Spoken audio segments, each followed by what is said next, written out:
మీ మధ్య ఉన్న బంధం మీద మచ్చలు వేస్తున్నారు. ఇవన్నీ మనం చూసి చూడనట్టు పోవచ్చు, కానీ అవే మచ్చలు రేపు నందన జీవితానికి అడ్డుపడతాయి.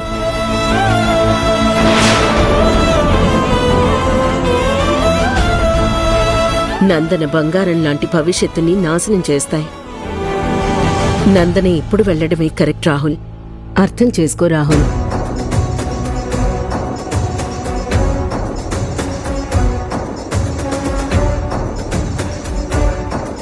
అమ్మ చెప్పేది కూడా నిజమే రాహుల్.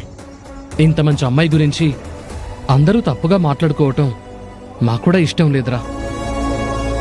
నందన తీసుకున్న నిర్ణయంలో తప్పేమీ లేదు. తనని వెళ్ళనివ్వరా.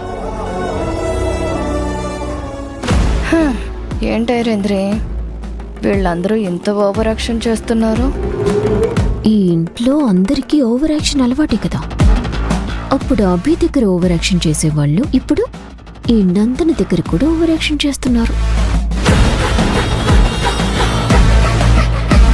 చూడు కేతన, జీవితం చాలా విలువైంది.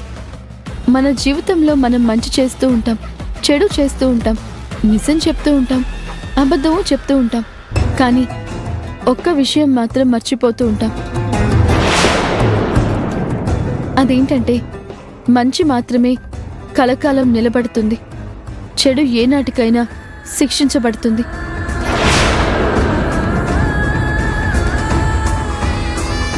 నిజమే ఎప్పటికైనా వెలుగులోకి వస్తుంది. అబద్ధం ఖచ్చితంగా అందరి ముందు మనల్ని దోషిగా నిలబెడుతుంది.